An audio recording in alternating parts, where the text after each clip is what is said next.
Social media हमारी जिंदगियों में ये शब्द कुछ इस तरह घुल मिल गया है जैसे हवा और पानी। पर कभी सोचा है कि ये असल में हमें जोड़ रहा है या फिर धीरे धीरे तोड़ रहा है?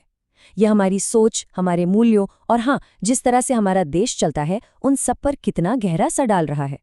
चलिए आज इसी डिजिटल दो धारी तलवार की दोनों धारों को जरा करीब से देखते हैं। तो सबसे पहले एक बेसिक बात साफ कर लेते हैं। जब हम सोशल मीडिया कहते हैं तो हमारा मतलब क्या होता है? ये वो डिजिटल दुनिया है जैसे इंस्टाग्राम, एक्स या यूट्यूब, जहां हम सब कंटेंट बनाते हैं, शेयर करते हैं और एक दूसरे से जुड़ते हैं। ये सिर्फ बातचीत का एक जरिया नहीं, बल्कि अपने आप में एक नई दुनिया है जहां अरबों लोग अपनी जिंदगी का एक बड़ा हिस्सा गुजारते हैं। हम सब इसे दोस्तों से, परिवार से जुड़े रहने के लिए इस्तेमाल करते हैं, है ना? लेकिन पर्दे के पीछे एक बड़ी कहानी चल रही है। ये हमारे सही गलत की समझ, हमारे नैतिक मूल्यों और हमारे गवर्नेंस के सिस्टम को कितनी गहराई से बदल रहा है। यही वो बड़ा सवाल है जिसका जवाब आज हम साथ मिलकर तलाशेंगे। चलिए कहानी की शुरुआत अच्छी बातों से करते हैं। देखते हैं कि कैसे सोशल मीडिया जब अपनी सही भूमिका में होता है तो वो बदलाव और एम्पावरमेंट का एक कितना जबरदस्त जरिया बन सकता है। जरा इस नंबर पर गौर कीजिए, 4 करोड़। ये उन शिकायतों की संख्या है जो हम जैसे भारतीय नागरिकों ने सरकारी ऑनलाइन पोर्टल्स पर दर्ज की हैं। ये छोटा मोटा आंकड़ा नहीं है। ये इस बात का सबूत है कि कैसे डिजिटल प्लेटफॉर्म एक आम इंसान को वो आवाज दे रहे हैं जो शायद पहले कभी नहीं थी। ये असल में लोकतंत्र को मजबूत कर रहा है। और बात सिर्फ शिकायतों तक ही सीमित नहीं है। सोचिए, #MeToo जैसे आंदोलनों ने महिलाओं को अपनी बात रखने की कैसी हिम्मत दी। इसी के जरिए भ्रष्टाचार के कई मामले सामने आए। और तो और योग जैसी हमारी सांस्कृतिक धरोहर आज 190 से ज्यादा देशों तक पहुंच गई है। सच में ये उन आवाज़ों को मंच देता है जिन्हें अक्सर अनसुना कर दिया जाता था। और ये बात हमें सीधे महान विचारक जॉन स्टुअर्ट मिल की याद दिलाती है। उन्होंने कहा था कि आज़ादी का असली मतलब ही तब है जब हर आवाज़ को बोलने और सुने जाने का हक हो। सोशल मीडिया अपने सबसे अच्छे रूप में ठीक यही काम करता है।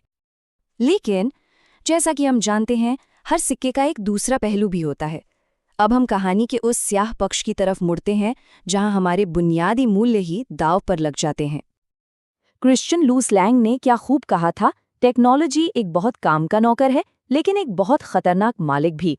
और यही बात हमें याद दिलाती है कि जब टेक्नोलॉजी हम पर हावी होने लगती है तो क्या हो सकता है।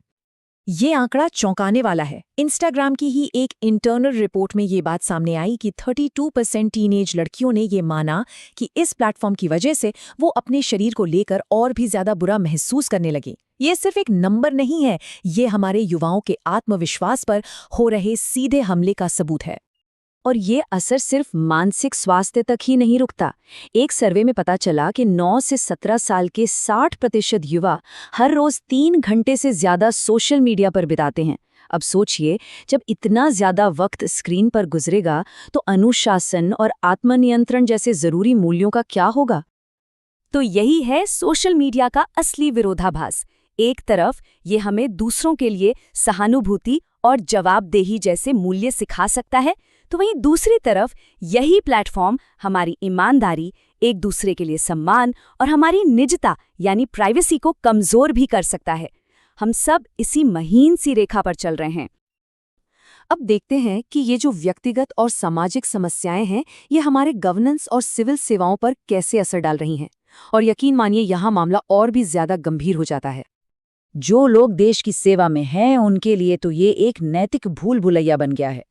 किसी का भी चरित्र हनन ऑनलाइन मिनटों में कर दिया जाता है बिना किसी सुनवाई के।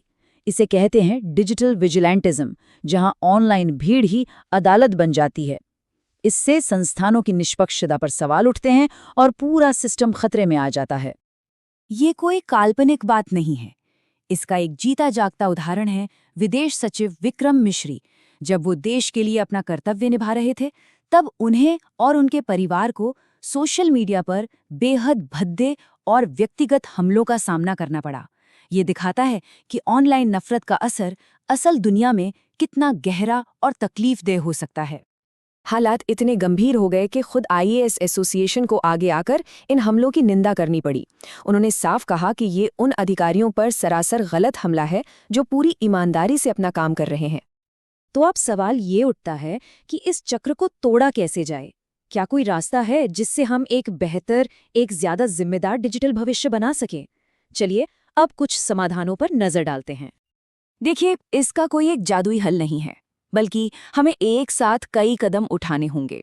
सबसे पहले तो डिजिटल लिटरेसी जरूरी है, ताकि लोग जो देखें उस पर आंख बंद करके यकीन न करें।